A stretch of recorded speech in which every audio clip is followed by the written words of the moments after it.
नमस्कार दोस्तों, स्वागत है आपका द ग्राउंड रिपोर्ट में। मैं हूं समीर आत्मज मिश्र। दोस्तों, आपको याद होगा अभी कुछ दिन पहले आरएसएस के प्रमुख मोहन भागवत ने एक बयान दिया था। उस बयान की बड़ी चर्चा हुई थी और चर्चा इसलिए हुई थी कि उस बयान के जो निहितार्थ थे उनको लेकर चर्चा हो रही थी। बयान उनका ये था कि उन्होंने राजनेताओं को एक सीख दी, नसीहत दी कि 75 साल की उम्र के बाद उनको पद पर, जिस पद पर भी हैं, वो छोड़ देना चाहिए, राजनीति से भी संन्यास ले लेना चाहिए और अपनी युवा पीढ़ी को सत्ता सौंप देनी चाहिए, जिम्मेदारी सौंप देनी चाहिए। इस तरह की उन्होंने बात कही थी। उसका कारण है कि अब आपने 75 साल तक जितना काम किया, अब उसके बाद आप दूसरी पीढ़ी को मौका दीजिए और उनको भी आगे आने दीजिए। अपना भी उदाहरण उन्होंने दिया कि मैं भी जब 75 साल की उम्र पूरी कर लूँगा तो मैं भी इस पर विचार करूँगा, सोचूंगा और मैं खुद ऐसा करूँगा, उन्होंने कहा था। लेकिन अभी 2 दिन पहले उनका एक और बयान आया और ये बयान इस बयान के बिल्कुल उलट था। आरएसएस के 100 साल पूरे होने पर एक कार्यक्रम का आयोजन किया गया था, उसमें उनको बोलना था और 2 दिन का वो सत्र था जिसमें किसी सवाल के जवाब में उन्होंने कहा, उनसे पूछा गया कि क्या अब आप रिटायरमेंट लेने वाले हैं, चूँकि सितंबर के महीने में ही उनके 75 साल पूरे हो रहे हैं और सितंबर के महीने में ही प्रधानमंत्री नरेंद्र मोदी के भी 75 साल पूरे हो रहे हैं, उनकी उम्र के 75 साल पूरे हो रहे हैं, यानी वो 75 साल के हो रहे हैं। तो उनसे पूछा गया मोहन भागवत से कि क्या आप रिटायरमेंट ले रहे हैं। तो उन्होंने कहा नहीं, मैं तो नहीं ले रहा हूँ और ना ही मैंने ऐसा कभी कहा भी नहीं और ना ही मैंने किसी और के लिए भी कहा। हालांकि जो पिछला बयान था सीधे तौर पर अपने लिए भी उन्होंने कहा था और जो उनकी नसीहत के जो संकेत मिल रहे थे कि ये किसके लिए कहा जा रहा है, सीधे तौर पर वो ऐसा माना गया कि ये प्रधानमंत्री नरेंद्र मोदी के लिए कहा जा रहा है, क्योंकि प्रधानमंत्री नरेंद्र मोदी ही आने वाले दिनों में 75 साल की उम्र पूरी करने वाले हैं और बीजेपी में इधर बीच का इस 11 साल में जिन भी बड़े नेताओं ने 75 साल की उम्र पूरी की, उनको उनके पद से हटा दिया गया। चाहे वो कहीं के राज्यपाल रहे हों, चाहे वो कहीं के कैबिनेट मिनिस्टर रहे हों, चाहे वो पार्टी में किसी महत्वपूर्ण जिम्मेदारी पर रहे हों, तो उनको खास तौर पर सरकार से हटा दिया गया, इस्तीफा ले लिया गया। लेकिन अब यही सवाल उठने लगा कि क्या अब 75 साल की उम्र पूरी होने के बाद प्रधानमंत्री नरेंद्र मोदी भी रिटायरमेंट लेंगे, पद छोड़ देंगे? क्या वो भी नई पीढ़ी के लिए रास्ता तैयार करेंगे? ये चर्चाएं 2024 के लोकसभा चुनाव के बाद से ही हो रही हैं। तब और बढ़ गई जब चुनाव हारने के बावजूद, 240 सीटें पाने के बावजूद, अल्पमत में होने के बावजूद प्रधानमंत्री नरेंद्र मोदी ने खुद के ही प्रधानमंत्री बनने के लिए पूरी ताकत लगा दी। वो आपने देखा किस तरीके से जिन बैसाखियों पर, जिन राजनीतिक दलों की बैसाखियों पर सरकार टिकी हुई है, किस तरीके से उनकी बटरिंग की गई, उनको करीब लाने की कोशिश की गई, अपने तेवर बदल दिए गए। यानी जहां पर मेरी सरकार, मैं ये करूंगा, वहां वो हम हो गए, एनडीए की सरकार हो गई। ये सारा बदलाव करते हुए भी प्रधानमंत्री की कुर्सी किसी और को सौंपने की बात उन्होंने नहीं सोची और जब उन्होंने नहीं सोची तो कोई दूसरा कैसे सोच सकता था, क्योंकि चुनाव में हार या जीत जो भी हुई थी वो प्रधानमंत्री नरेंद्र मोदी के ही फेस पर हुई थी, उनके फेस पर ही पूरा चुनाव लड़ा गया था। तो ये लेकिन चर्चाएं ये शुरू हो गई कि क्या 75 साल जब पूरे होंगे तो प्रधानमंत्री छोड़ देंगे पद। लेकिन उस घटना को देखते हुए लोगों को ऐसा लग रहा था, या अभी भी लग रहा है, कि प्रधानमंत्री पद छोड़ने वाले नहीं और अभी तक उन्होंने उसके कोई संकेत दिए भी नहीं। लेकिन जब संघ प्रमुख ने यह बात कही तो ऐसा लगा कि शायद आरएसएस का अब दबाव हो। पार्टी के भीतर नेताओं का दबाव तो है ही, कोई खुलकर भले सामने नहीं आ रहा है, लेकिन आरएसएस का अगर दबाव पड़ेगा तो पार्टी के नेताओं का भी फिर खुलकर दबाव पड़ना शुरू हो जाएगा और शायद ये कहा जाए कि भाई जो नियम सबके लिए है आपके लिए भी होना चाहिए। नैतिकता का भी तकाजा यही है। और दूसरे ये है कि जब आप भी 75 साल के हो गए तो शारीरिक रूप से भी व्यक्ति कमज़ोर होने लगता है, तो पद छोड़ना चाहिए। लेकिन ऐसा लग नहीं रहा था, पर आरएसएस प्रमुख के बयान से ऐसा लगा कि शायद इस तरफ आरएसएस भी अब बढ़ रहा है कि प्रधानमंत्री पर वो दबाव डालेगा कि 75 साल की उम्र पूरी करने पर पद छोड़ दें। लेकिन जिस तरीके से आरएसएस प्रमुख अपने बयान से पलटे हैं, उन्होंने सीधे तौर पर मना कर दिया कि मैंने ऐसा कुछ कहा था, और या अपने लिए कहा था या किसी और के लिए कहा था। ना तो मैं पद छोड़ने जा रहा हूं, ना भी मैं किसी को कहूंगा, और जब तक संघ चाहेगा, जब तक उनका संगठन चाहेगा, तब तक वो पद पर बने रहेंगे। 80 साल के हो जाएंगे तब भी अगर संघ कहेगा तब भी वो करेंगे। इस तरह की बातें वो करने लगे।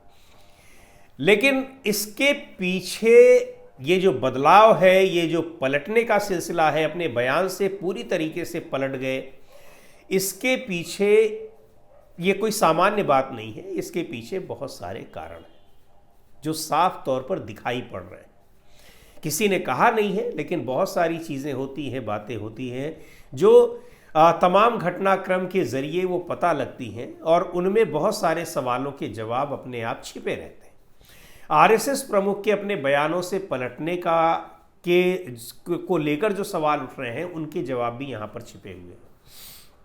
पहली बात तो ये कि आपको याद होगा 2024 के लोकसभा चुनाव से पहले ही किस तरीके से over confidence Bharatiya Janata party को था, और पार्टी के राष्ट्रीय अध्यक्ष जेपी नड्डा साहब ने तो यहाँ तक कह दिया कि हमको आरएसएस की कोई ज़रूरत नहीं है। सीधे तौर पर उन्होंने कहा था, और उसके बाद उसका कोई खंडन भी नहीं हुआ, कहीं से उस पर कोई माफ़ी भी नहीं मांगी गई उसको लेकर, और ना ही उन्होंने, ना ही प्रधानमंत्री ने या किसी बीजेपी के बड़े नेता ने।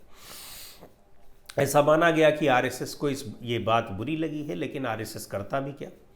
पर कुछ ये तर्क दिए जाते हैं कि जो कम सीटें आई हैं वो उसके पीछे ये भी कारण है कि आरएसएस बहुत ताकत से नहीं लगा, लेकिन ऐसा मैं नहीं मानता हूं, क्योंकि आरएसएस ताकत से क्यों नहीं लगेगा।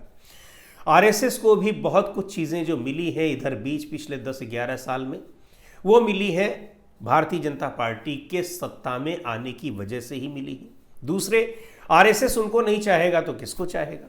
हाँ, लेकिन ये बात कहीं ना कहीं दिखाई पड़ रही थी कि आरएसएस उस तरीके से मजबूती से शायद नहीं लगा था जिस तरीके से पिछले 2 चुनाव में लगा था। सच्चाई क्या है ये अलग बात है। लेकिन प्रधानमंत्री पर आरएसएस प्रमुख इतना दबाव डाल देंगे कि वो प्रधानमंत्री पद से इस्तीफा देंगे, नैतिकता के आधार पर, उम्र के आधार पर, नियमों के आधार पर। इस बात की संभावना आरएसएस प्रमुख को कैसे हो गई, इस बात को लेकर वो कैसे उनको इत्मीनान हो गया कि वो इतनी बात मान लेंगे। कौन सी नैतिकता। अपना पद जब छोड़ने की बात आएगी वहाँ कोई समझौता नहीं, वहाँ सारी नैतिकता समाप्त हो जाती है, वहाँ और सारी चीज़ें समाप्त हो जाती हैं। ये न केन प्रकारेण पद पर बने रहना है, कहते दूसरों के लिए हैं, लेकिन आप लगातार देखते रहिए। आपको याद होगा कि मुख्यमंत्री, प्रधानमंत्री का उम्मीदवार वो 2014 के इलेक्शन से काफ़ी पहले उनको घोषित कर दिया गया, और उन्होंने अपने को घोषित करवाया। उसके बाद तो यही था कि बीजेपी जब चुनाव जीतेगी, एनडीए जीतेगा, तो प्रधानमंत्री नरेंद्र मोदी ही बनेंगे, कहीं से कोई कंफ्यूजन नहीं था। लेकिन मुख्यमंत्री और गुजरात के मुख्यमंत्री थे, चाहते तो गुजरात के मुख्यमंत्री पद से इस्तीफा दे देते और वहां किसी दूसरे को बना देते, पूरी तरीके से चुनाव प्रचार करते। लेकिन चुनाव प्रचार वो कर रहे थे, पर गुजरात के मुख्यमंत्री का पद उन्होंने नहीं छोड़ा। उसके बाद यहाँ चुनाव जीतने के बाद तब उन्होंने मुख्यमंत्री के पद से इस्तीफा दिया, जब अगले दिन उनको प्रधानमंत्री के पद की शपथ लेनी थी। तो वह ऐसे व्यक्ति से आप कैसे उम्मीद कर सकते हैं कि 5 साल का मैंडेट लेकर वो आया है किसी तरीके से, चाहे वो बैसाखी वाली ही सरकार चला रहा है, बैसाखियों को भी अपने दम पर मेंटेन किए हुए है।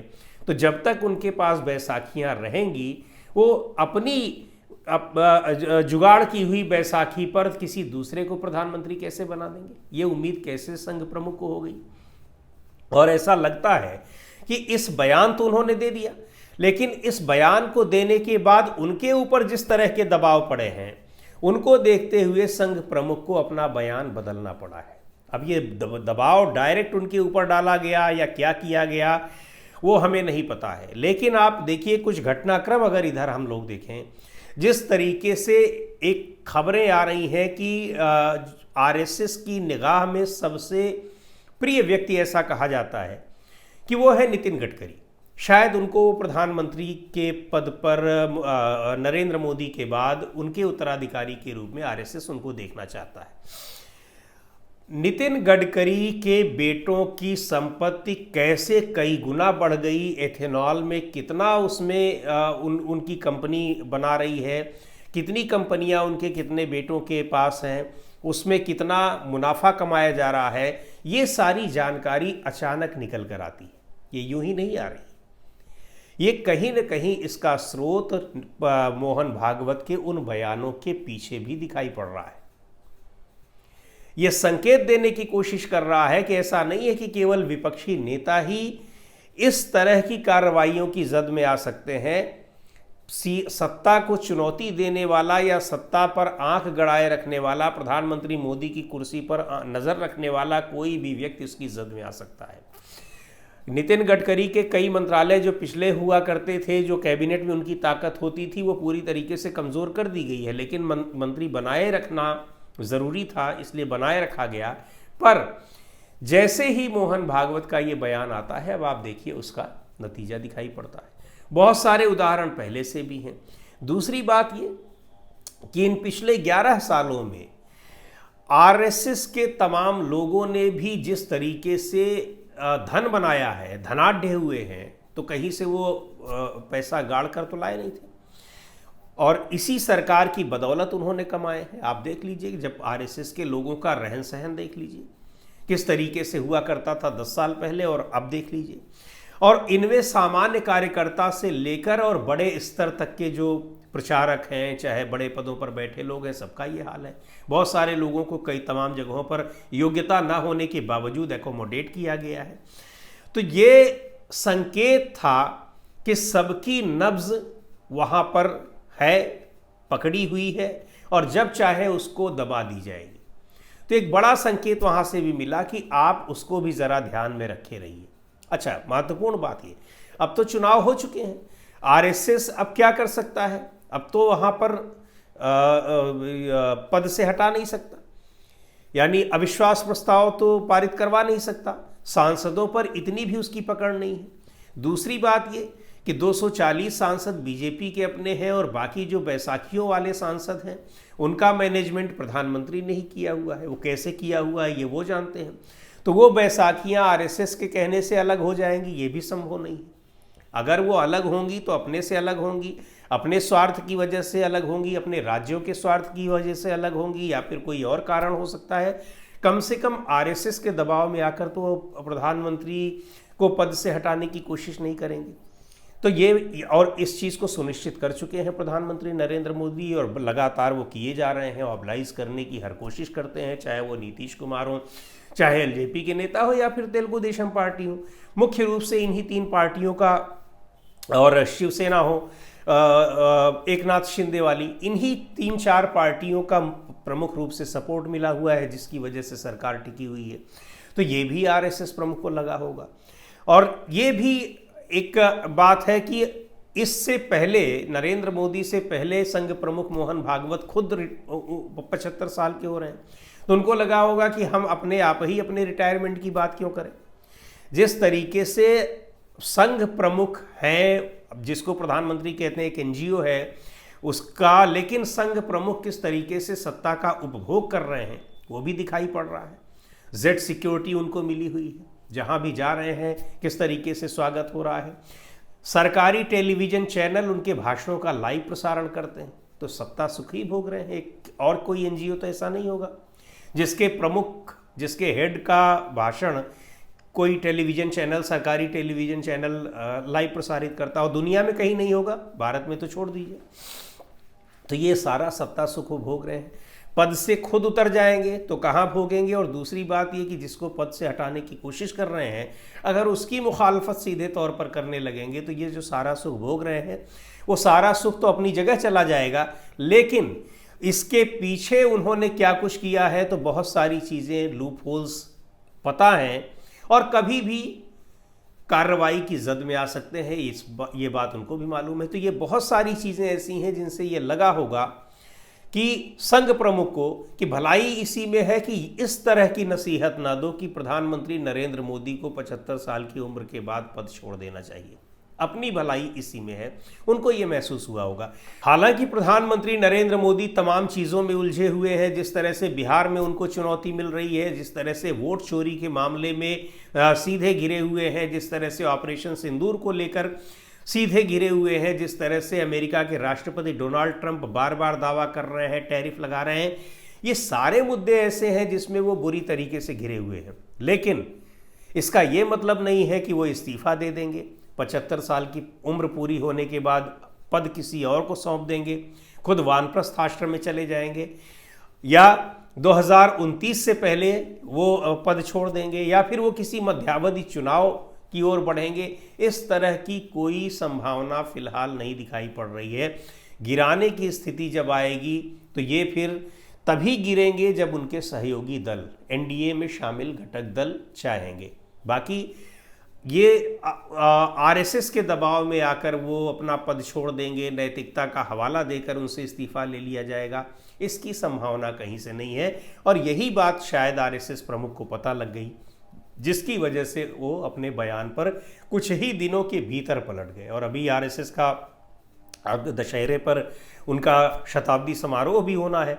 उनको ये भी लगा होगा कि ये शताब्दी समारोह को अपने क्यों बाधित किया जाए, ये भी बेहतर तरीके से हो। तो बहुत सारी चीज़ें हैं जिनकी वजह से आरएसएस प्रमुख को कुछ ही दिन के भीतर अपने बयान से पलटना पड़ा।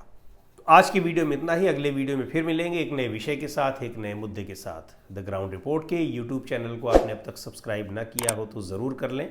हमारे वीडियोस को लाइक करें, शेयर करें और अपने सुझाव भी हमें ज़रूर भेजें।